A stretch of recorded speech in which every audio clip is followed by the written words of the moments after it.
Tere sõbrad, häid pühi kõigile, siin hõbekunn. Vaatame siis kiirelt üle, mis kuld ja hõbe meil teinud on. Ma siin ennustasin ju suure suuga, et jõuludeks võiks ju 60 eurot kätte saada hinnaks. Ja ennäe, saimegi.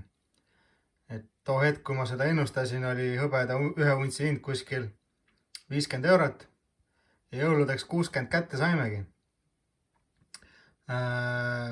Mis juhtus peale jõule? Hõbeda hind sööstis 60 edasi ja läks 70 peale välja. Seda ma päris ei oodanud, aga päris äge oli vaadata. Eile siis 8 eurot langes hõbe ühe päeva jooksul, mis on suht uskumatu. Ja jah, nii ongi. Aga mis nüüd siin oodata on niimoodi selline asi, et väidetavalt siis need maailma suurimad pangad ja need ennustavad, et järgmise aasta jooksul siis hõbeda untsi hind võib minna seal 150 kuni 300 euro vahele.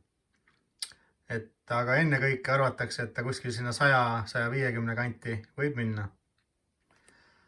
Nii, mis veel? Täna siis 30. detsember ja 2025 aasta ja ühe untsi hõbeda maailmaturu hind on hetkeseisuga 64 eurot ja kuld 3750. Kuld oli siin vahepeal käis 3800 euro peal ära ja ma räägin, et hõbe oli seal 70-ga midagi. Päris äge. Mis veel? Näiteks eile või kui meil siin maailmaturu hind oli 70 peal, siis Hiinas üks unts hõbedat oli 10 eurot kallim. Ehk siis nemad said osta 80 euri ühe untsi. Midagi on toimumas. Ja nüüd arvataksegi, et 1. või 2. jaanuar nüüd, et pidi hõbe sööstma hakkama. Kuigi tänases pildis või võtmes võtta, siis tundub, et üritavad teha kõik, et hõbeda hinda alla saada. Isegi Elon Musk tweetis, et hõbe on väga vajalik nii tööstuses kui ka mujal ja see peab olema kättesaadav. Kui hinnad lähevad liiga kalliks, siis võivad tulla muud probleemid. Ja siis proovitakse sunniviisiliselt seda hõbedat nagu alla suruda. Aga tavaliselt, kui seda proovitakse teha selles võtmes, siis on selline asi, et nad suruvad selle jõuga nagu hinna alla. Aga kuna inflatsioon on nii suur ja rahamasinad pandi Ameerikas uuesti täiel tuuril käima, siis lihtsalt paratamatult raha langeb, ostuvõime langeb ja väärismetallid teevad veel suurema sööstu kui enne seda, kui nad alla suruti. Siiamaani oleme sellist asja näinud iga kord. Küll aga mina arvan, et siiski pole veel hilja hõbedasse või kulda investeerida, kuna mina näen, et need metallid tõusevad veel aastaid. Selline 2026 aasta mingi nimekiri tuli välja, et kui palju kaevatakse aasta jooksul ja nii edasi, et kuhu kulub ja nii edasi. Hetkeseisuga on 300 miljonit untsi hõbedat puudujäägis.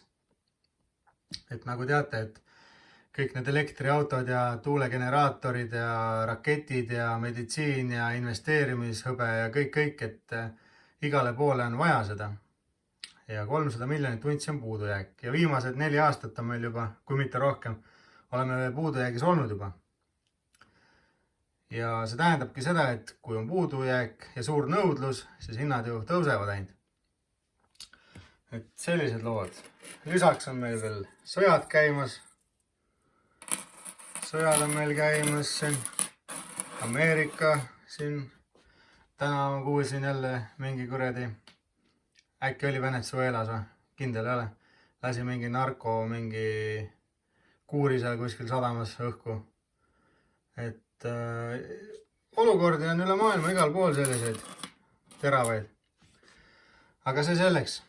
Mõtlesin, et teen väikse sellise ülevaate, et viimati enne jõule siiski rääkisime, et tollel hetkel oli 50 euro peal ja nüüd juba seal käisime 70 peal ära, et isegi kes kuu aega tagasi nagu siia maailma alles sisse astus, olgugi kas või ühe mündiga, see münt oli juba 20 eurot kallim ühe kuuga.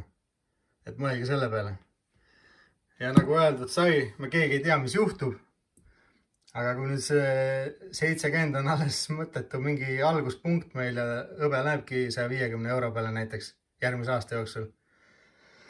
No, see oleks ju põhimõtteliselt duubeldamine juba ühe mündi pealt. Aga mõelge, kui teil on mingid suured kogused, kui te olete juba 20 aastat kogunud ja ootate nüüd lõpuks mahamüümise hetke. Et see võib olla mõnelegi inimesele väga suur varandus. Aga nagu ikka, pange subscribe, like ja kommenteerige ja näeme juba järgmises videos. Siin oli Hõbekunn. Tšau!